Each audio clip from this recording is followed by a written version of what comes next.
är vi på väg tillbaka in till stan. För att man behöver pass för att åka ut ur Sverige. Vilket Marcus inte har med sig. Ja. Min kusin nu då som är med och skruvar och kom på när vi kom ner hit att jag har ingen pass med mig. Och Joakim man tänkte att det går ändå. Men det gör inte det. Så just nu är vi på väg tillbaka från hamnen då. Vi är en halvtimme före senaste incheckningen. Men han sa att vi hade en timme på oss och då får vi lyssna på honom då. Hoppas inte han ljuger för oss i kuren nu. Men vi lär ju släppa av honom någonstans där han kan ta en hyrbil eller någonting härifrån. Så sådana här saker händer oavsett hur man är förberedd eller inte. Det är lätt att glömma saker liksom. Och passet är ju en sån där klassisk grej som folk glömmer. Fast den är så viktig att komma ihåg. Jag har gjort det själv en gång. Så får se om vi gör så att Marcus försöker att ta sig upp till Stockholm. Gör ett tillfälligt pass. Och flyger till Ungern. Så han lär väl säkert vara hemma eller där före oss då, men det löser sig. Det är bara ett litet pitstop på vägen. Eller hur? Ja, tjena. Det går väl som vanligt ungefär. Typ så. Jessica kunde erbjuda sig att köra ner mitt pass till Arlanda. Men där ni släppte av mig nu, där finns det inga hyrbilar. Det är bara typ ett hotell som tillhandahåller förbokningar. Här finns på ett Volvo med en sån där kiosk, men det var 1,5 timme att gå härifrån, så jag försökte få tag på taxi. Ja. Så jag har kollat flyg och det går imorgon typ. Ja, det fanns något på förmiddagen, men det kostar över 6 000 för en enkelbiljett. Ja. Och one way hyrbil var tydligen också rätt dyrt. Ja. Så det skiter sig. Jag Ja. fullt på att ta mig härifrån. Ja visst, det är väl där du ska fokusera på att göra i alla fall. Ta dig hem. Ja, jag är ledsen. Det är jävla skit. Det gör ingenting Marcus, det händer oss allihopa ibland. Ja. Så det är det... lite tråkigt. Det hade varit skoj det där. Ja det är det ju, men Polen blir det ju sen. Så det är lugnt. Då ska jag klistra fast mitt pass i pannan. Du kommer aldrig glömma passet igen. Nej, jag ska skjuta fast i pannan med stiftpistol när jag kommer hem. Ja, försök att ta dig hem eller hur fan du gör, men det löser sig nog. Yes. Ja, men vi hörs då. Lycka till. Tack, tack. Tack. Hej, hej. Vad är det? Det är skitbra, men sen typ såhär Irland, Spanienresan, det här är skit.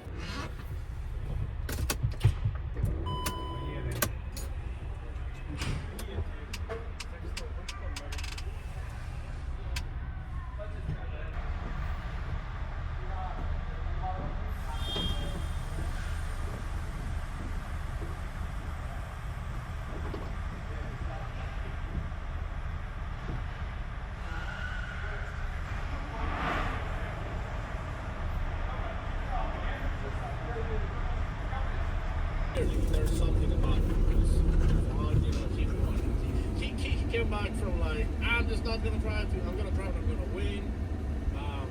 And then, you know, like Jim scenes. I'll compete in it. Det är den här But I'm skittjuren toying här with som the han idea of svängde ut. building a car that might work really well at certain tracks. And possibly Alexis, han var driving sur one på car at motorcyklist. certain tracks and one car at another track.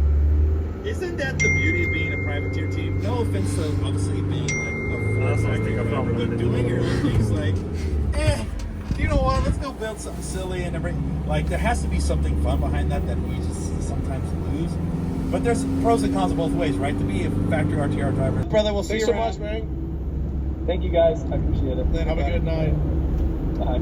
Dude, what a guy, man. That's a real thing. I know this is not scientific or technical, or look, I'm a martial artist. I think I'm a purist. I think the best style should win, which is why I don't think people should get stupid. And I go out there and there's a big fucking big rat got caught in the rat trap. I was like, whoa. But I was tired. I didn't want to do this fucking rat. So I went to sleep. And I said, I'll deal with it. And I got up in the morning. Fuck this. Francis Homer Simpson and just ran at him like this. It's just like, we know we ain't pretty pattern. I'm just gonna storm the gates and I think I can knock you out before you can knock me out. And he just caught him with a bunch of, it was bad shit too, like that strategy. Like who does that? Wild. I mean, that's the upside to having that one flowers. Oh yeah. You can't just. Det var nog för historia också.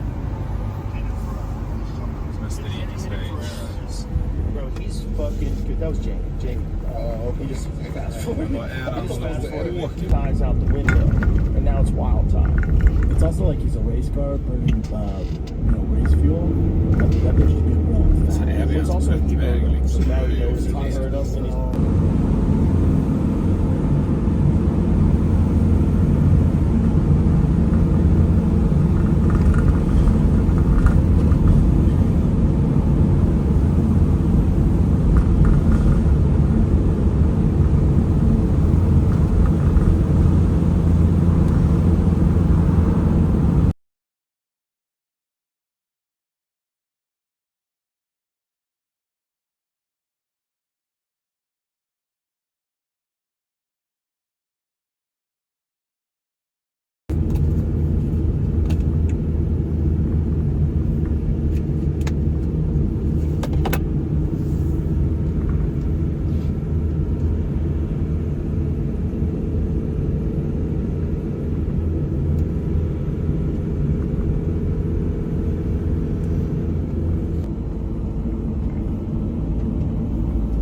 Den är ju fascinerande då, hur rötterna ändå lyckas gripa tag i någonting som egentligen inte finns.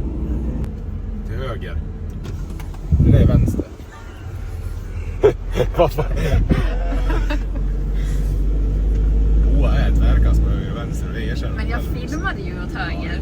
Nej, ditåt. Men du var på den vita byggnaden, det var den där precis före där. Det var ju, det var ju bara råträd och skitgård. Men det var ju den jag filmade. Du fick med en skvätt. Snart kommer det. Jag tappar telefonen och lämnar ett band. Då blir det Jocke inget klart på mig. Men man tror jag innan jag går ut och kissar. Ja, det där kunde jag sluta riktigt illa faktiskt.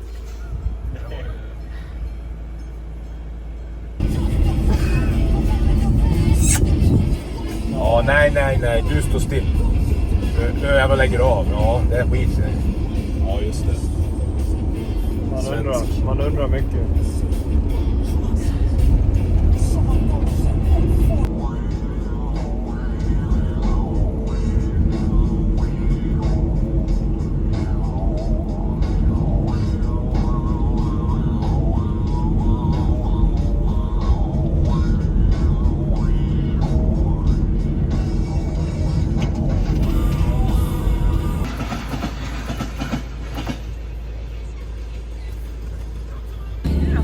By heter det, ingen stad. By.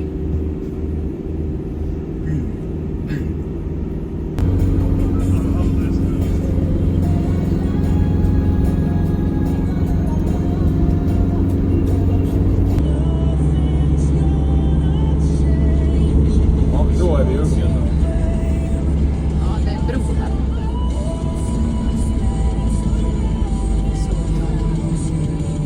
Åh, en sån där bro. Det var ju tajt.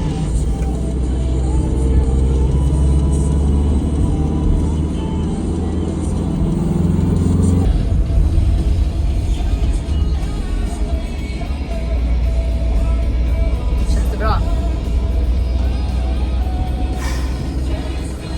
Moa valde rätt sträcka. Nej, det gör inte det. Visst är det en fin väg? Ja, man önskar att man kunde berätta med ord egentligen hur det ser ut här. Det är svårt. Det är så här, J.Andersson hade rätt. Han ljög inte. Och jag tror vi har alltså 5 mil kvar och vi har fortfarande inte sett en motorväg sedan Slovakien. Men det är säkert. Vi har åkt igenom typ slummen i Slovakien och så över någon. Ja. Det är bara bostadsområden och 50 sträckor och allting. Så rätt eller fel väg? You tell me.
1940 bak, 1955 fram. Är du i bulan?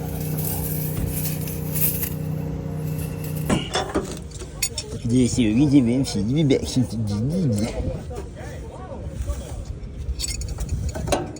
Ja, du vet, det här är hemligheten, Moa. Du vet, sånt här får man inte ta med på filmen. Det här.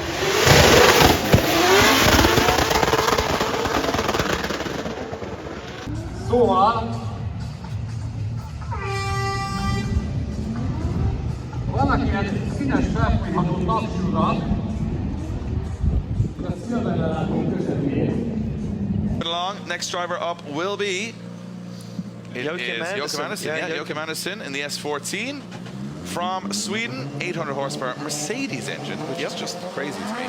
But there you go, and it works.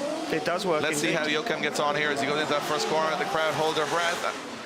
A little bit shy on that first outer zone as J.Andersson as he pushes to the edge of the course into the outer zone. This is nice. He tidied up nicely through the alley there. This is better. First couple of zones could have been better, but everything else from there from J.Andersson has been very sweet as he comes through. Look at that little left foot brake, right? Oh, just could have pushed a little further. Not a bad lap by any means. Just left a little bit on the table. Yeah, I think he left a little bit out there. I think there was still 10% left in that for J.Andersson. And the initiation, I want to take a look back at that because as he fired that car in, it didn't really react the way it wanted to. No, it didn't transition across the track. And you can see him on the handbrake through that zone. Judges will be taking note of that one, that's for sure. But nevertheless, he did manage to pull the rest of the run back together again. And it was only that last outside zone, sorry, that he really missed out on. Yeah, look, judges looking at every single point of this, Dave, on the replay. A lot of left foot brake there. Nothing trying to gets push past them. No. Nothing gets past them. And they love the drone. Except a good time. That gets past them quite a bit, but quite a bit. Nothing else. So J.Andersson, again, as you mentioned, could have been a little while. But again, it's the first run of qualifying. I mean, he could just go out there and do a 100-point run. The second one, it wouldn't make any difference. He'll never remember this. But it is a game of chess. You do want to put a good score on the board earlier on. And if you look at Bags, ELZ, and Rovan Pera, and even Zakharov to a certain extent, they're going to know that even if they never came out, I think, for the second run, they would still have enough score to get into that top 32, which is a nice place to be. I could say I'm going to go with an outside bet here and say I reckon the top 6 at the moment could comfortably sit in the paddock and say I'm in the show. Not sure I'd agree. Oh, not sure I agree. I think we're going to see some big scores. Oh, I like it. Well, you know, join us. Yeah, join us. Join us. Have a domestic in the middle of in a very big. Always fighting. Always our corner, fighting. Which is all right. All right. We have our own opinions. 76.5 for J.Andersson from Sweden and puts him in 8th position so far. So you can see from line angle the style. A little bit to work with on the style and a little bit.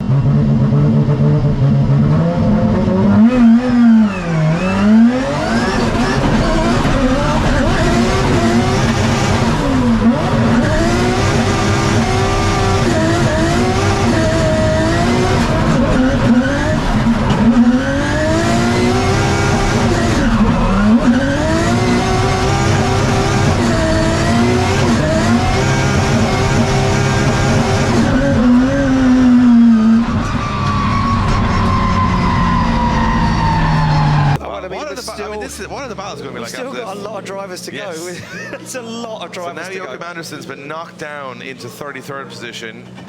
76.5 or higher needed. 77 really needed here from J.Andersson. Gotta make it work. Yeah, this round has to happen for J.Andersson as he flicks that car in, gets on the throttle. He's dropped down already a little bit. He's on the left foot brake now, works his way up, keeps it off the wall, goes for the transition, doesn't put too much angle in it. Now shallows up as he looks for this outside zone, makes it work as Andersson as he now keeps it clean. No flirting with danger as he travels down through the alley into that final outside zone across the line. Look, he had to get it done. I think that's the cleanest run he's done all weekend. I mean, he's well happy. He's laughing, he's thumbs up. And I think if Joachim Andersson gets in here now, he'll be very happy. I don't think it's really gelled with him the track today, but this run was very clinical. He didn't overcommit anywhere, but he knew he had to get those zones. He's obviously watching what you guys are watching and what we're watching. Had to get that zone, got that zone.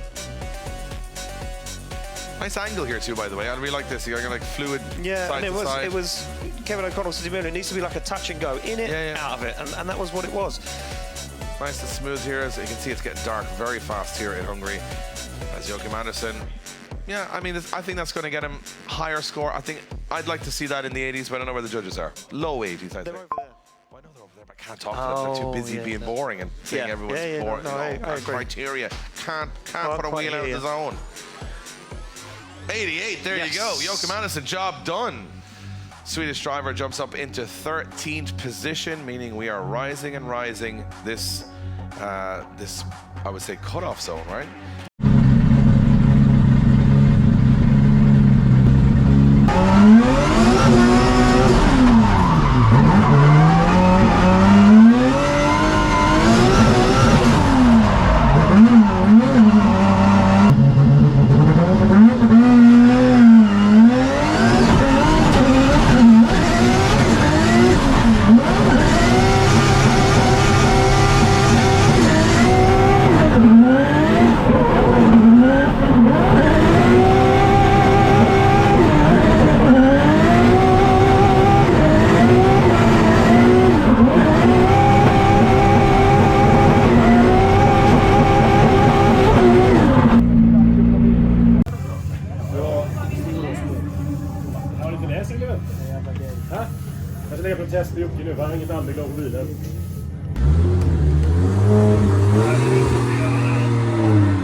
Har du tankar eller? Ja. Jag vet inte ens varför jag frågar.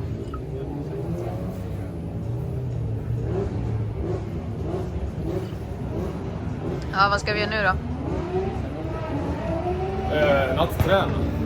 Eller jag kvällstränar, men det är ju typ natt som hemma. Här är det ju bara... Ungern ligger ju ändå här någonstans på ekvatorn. Så när det vänder runt och bara så är det mörkt.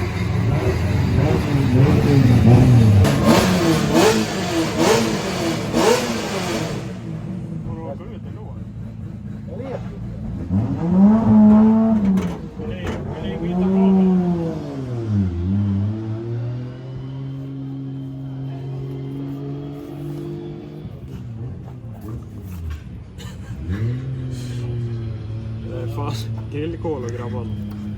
Helvete. Det är typ bara uppe här.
Inte idag heller.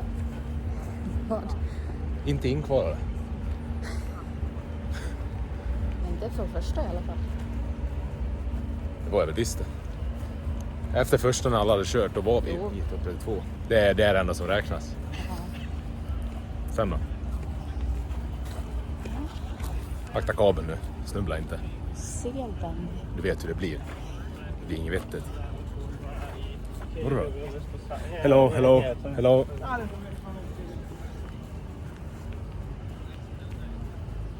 Hon tappar intresset eller? Va? Nej, hon stirrar ju på mig. Gör hon det? Ja. Moa har dragg här i Ungern. Jag? Ja, du har. Hon var mer besviken på att jag var med kanske. Tyst. Usch. Det är just därför du är med. Vilket vettigt klipp då. Ja, vadå då? Ja. Det är kallprat. Ja. Ja.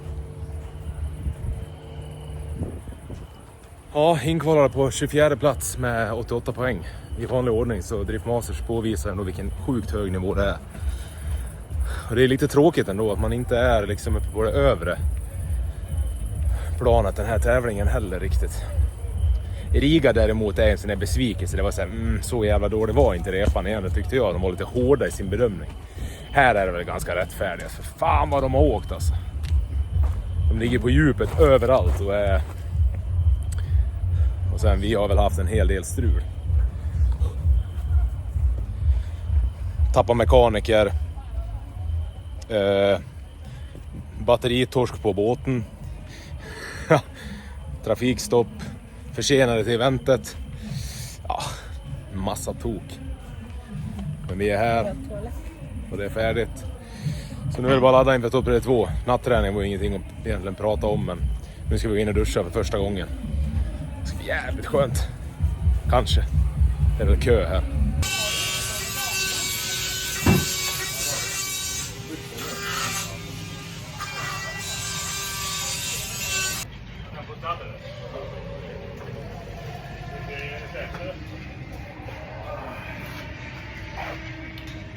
Är det varmt? Lite då. Strax över 50 grader. Ja. Ja, då är det game day idag då. Battle dag. Vi kommer åka mot Joharintan i topp 32. Och kom Dennis. Var med lite på film så jag slipper mitt ansikte synas igen. Vad har vi gjort då? Vi har kvalat in, du har varit duktig. Dennis har gjort ett jävla jobb och varit egen meck här i Ungern. Varmt så in i helvete. Han hade inte skitmycket till vanligt. Nej, man blir ju tvungen. Det var ju någon som glömde ett pass liksom. Ja. Ja, men det har gått fint. Det har gått rätt så bra allting. Jag har inte krånglat någonting egentligen så. Bara vägen hit och allting annat det. Ja. Sen är det lite psykiska grejer du har fått för dig här under gårdagen, men ja. Det har vi rätt ut. Och... ja. Det rullar på. Hoppas på att den här dagen går vägen. Ja. Vi höll på och försökte hitta en gearing igår som fungerade. Och vi hittade en som fungerar ganska bra för kval egentligen. Och vad vi har gjort nu är väl egentligen att gått ner 7 kilometer på valväxel liksom. Om ni kollar på inkörklippet också är ett som annat att se att jag växlar jävligt många gånger. Och det är egentligen bara för att vi har inte tillräckligt med drevsatser för att hitta just den där perfekta piken på 3an. Utan vi åker 4an in där. Och jag får växla som en tok. Och det var väl det som ledde lite grann till också av att jag missade växeln i första repan igår. Var för snabb och för dåligt commitment när jag växlade liksom. Så då missade jag. Och då tog den om på ettan och så var det 2, 3, 4 och sen skickade in. Och då var det ju, bilhastigheten går för sakta när djuren väl spinner och då blir det världens kast. Åt ena hållet och så är paniken där och sen räddar man upp den då, men det ser ju skräpigt ut. Så nu har vi väl inför battledagen ändå, för det är där så 4an går lite för tungt liksom i överläggningarna och starta om på igen. Så vad vi försöker göra är att liksom bumpa upp varvet så att den ligger på högre varv lättare. Så vi kan behålla speeden egentligen på turbinskaftet på turboaggregatet. Annars lär det vara så committar på gasen hela tiden också, så du har ju typ inget fönster för att släppa ner den egentligen. Och så tar det lite tid med G42 också få igång den igen. Så det vi har gjort nu är väl att sänkt ändå 8 kilometer. Eller 7. 161 och 168. Ja, på val. Lite mer kontroll i chasen också. Ja visst. Det blir lite mer lätt. Det blir ju det. Så nu ska vi väl se om vi kan försöka hitta sweet spoten egentligen och sen försöka se om jag kan åka 2an ifrån starten istället för 1an och slira vägen. Men det är vågat det också då på ett sätt om man ska bränna kopplingen eller sådär. Men vi vill försöka ta oss vidare från topp 32 idag och nu har vi väl vår chans. Så att det är bara att köra hårt. Yeah. Ungern levererar. Idag det händer. Idag händer det.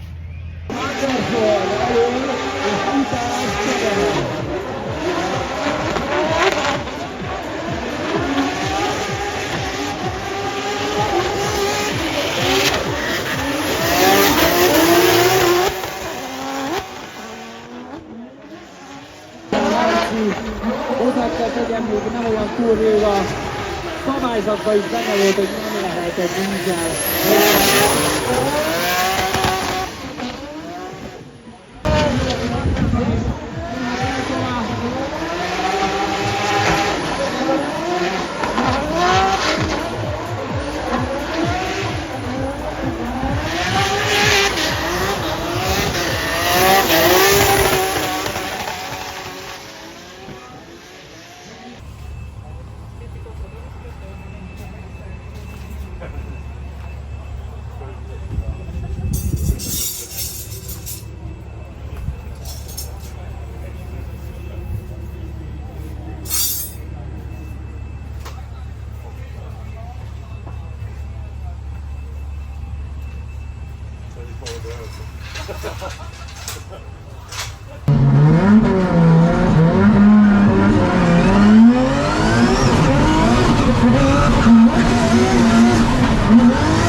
He had a super season last year, was in the conversation for a champion going into Poland. This year hasn't worked quite his ways. He's tried a few new things, new techniques. He's been brilliant in some rounds, and other rounds he's left a little bit lacking. So hopefully today, both of these guys can drive their hardest here. We've had some great battles so far, no major errors. It's going to come down to that aggression as we have Rintanen lead in Andersson. Yeah, nice initiation from Rintanen as he gets that car right where it needs to be. Andersson nowhere though, down the inside now, needs to try and work his way back into the groove, and you can see a shallow transition from Joachim Andersson as he tries to find the side of that GR86 as Rintanen gives him the perfect lead line to follow. Now Joachim Andersson goes for that transition but just can't make use of it as he fires it across the line. Hard to know. I mean, it looks like Rintanen's car, the pace in that car is very tough to hang with. I don't think in many ways Andersson did anything too wrong there. You just didn't have the pace to catch Rintanen. I think he made one mistake, and that was here. Look, where he initiated. A little bit. It was shallow. Yeah, a little bit shallow. And he realised that. He lost a bit of ground here, so we have to cut the track on the inside. You can see on the left foot brake, Rintanen's going right out to the wall. He's on the inside of the track, and he doesn't really capitalise that. He's actually completely on the opposite side of the zone too, so it kind of falls away a little bit there. Does pretty good coming up the line. He does go for the transition. It goes for a brave one down the inside, but even when he does, it doesn't look like he can catch him. No, he doesn't capitalise on it. There was all the opportunity there for him to dive up the inside, but hey, I think it's so difficult from coming. Look, the cars are fully shaded there. We spoke about this yesterday. They come out of that little alleyway, it's full shade, and then they boom into the sunlight. And I think it's hard for drivers to adjust that quickly.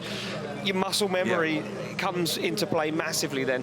Well, they sit back on the line, Joachim Andersson to lead out Juha Rintanen. I think Juha Rintanen would have been on the radio to the spot saying, you know what, I don't think I need to do too much right now. No, I think any proximity here will be good. I mean, he can't be too soft. No. He has to make it work, but Andersson's definitely left the door open here if Rintanen can get the proximity, and he does. A very wide line from Andersson, and it allows Rintanen much wider, right in the smoke cloud as they come down through the transition.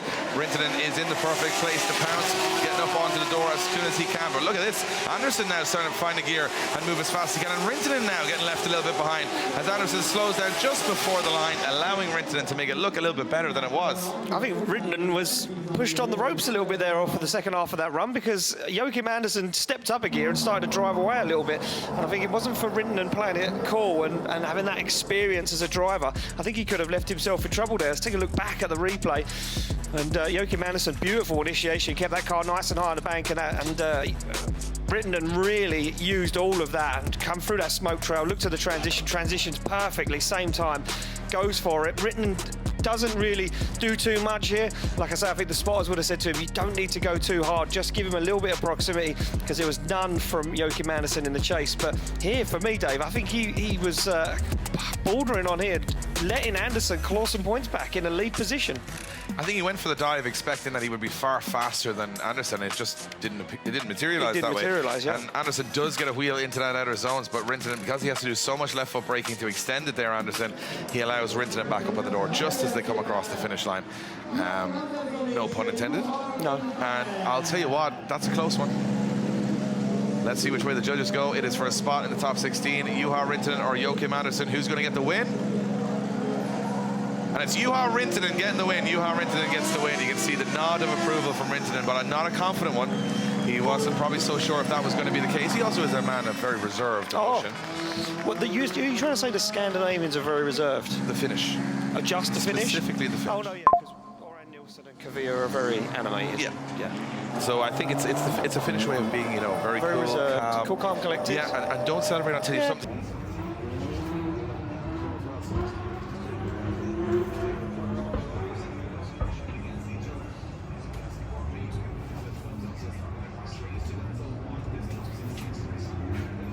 Det var bra.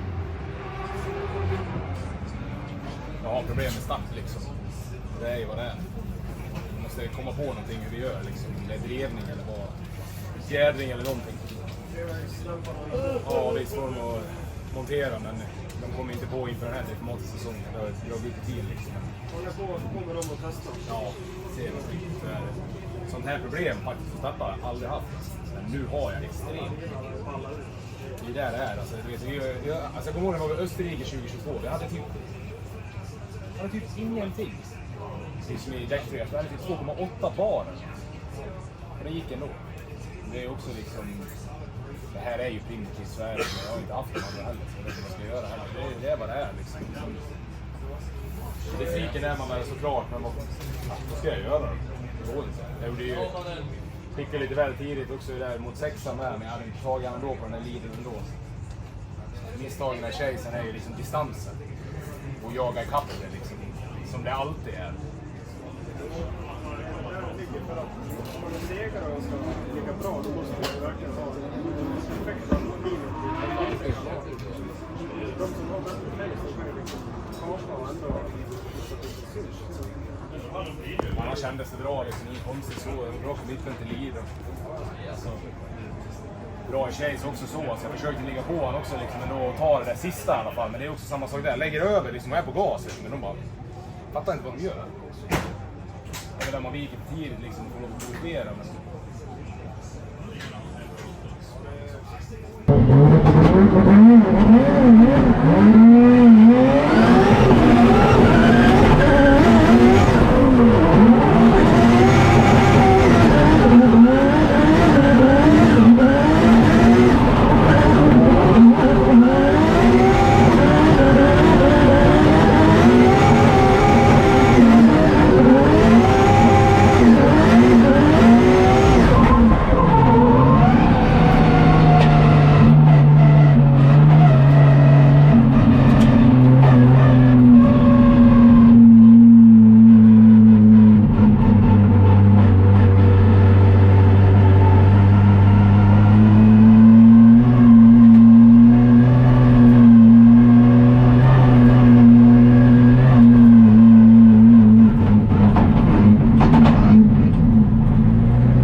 Turista.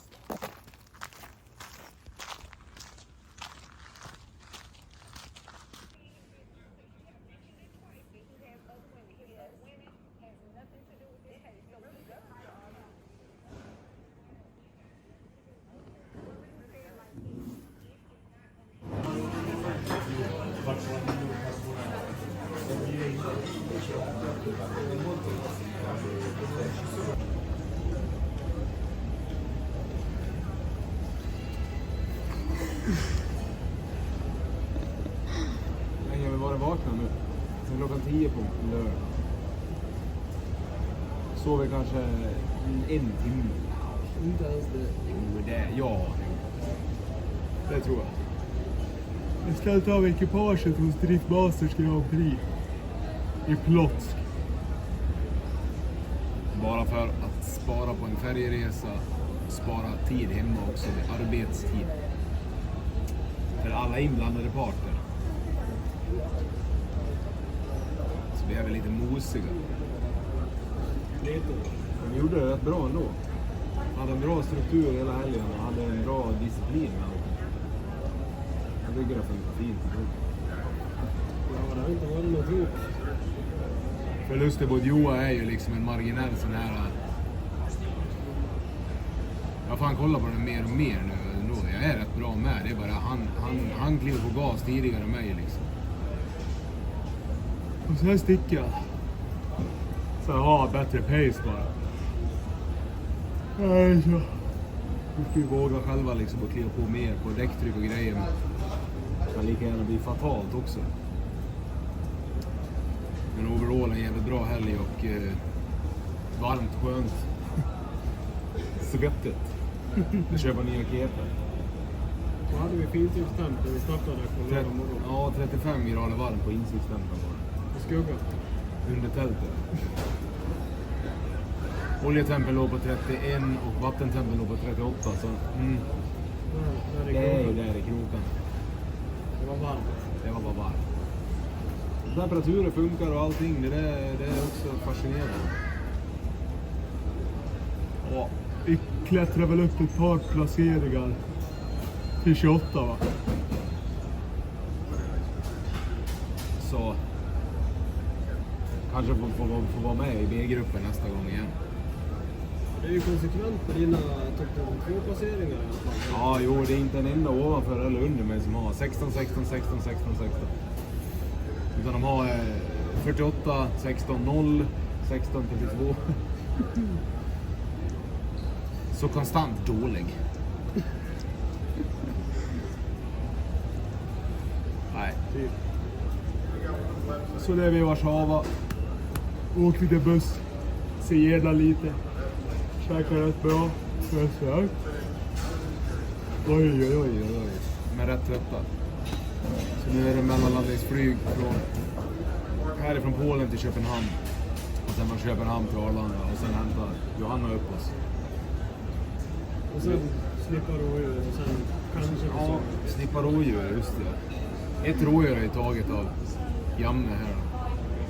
Vi höll ju på att ta en hjort där uppe över Slovakien-trakten. Om resan i helheten. Jävligt frän miljö. Alltså. Inte första 60 milen i Polen, det är inte coolt. Nej, det är inte coolt. Det är ju tysk landsvägslogistik. Du kan strajpa fast ratten i stolen och egentligen sätta på farthållaren och bara åka 60 mil egentligen. Sen jävlar kommer till saker och ting. Nere i botten på Polen, man är ju också sådär, det är ju alpinbyar, extrema höjdskillnader och grejer och bergsklättringsvägar och ja, det var riktigt fascinerande. Och extrema slumområden i både Slovakien och Ungern. Ja, det var brutal resa ändå. Hartman och de hade tydligen haft någon som hade sprungit ut i vägen. Och vägpirater är ju rätt vanligt tydligen i Ungern, så de klarar sig helskinnade från att bli rånbög. Men ja, extremt dåliga vägar helt plötsligt. Och extremt bra vägar. Lite dåligt med folk på eventet i helhet. Varför vet jag inte. Men bra stämning, bra väder. Bra tävling. Synd inte gick längre bara. Oh. Jag bara jobbar på. Och ta ikapp det i Polen helt enkelt. Hörs och hej.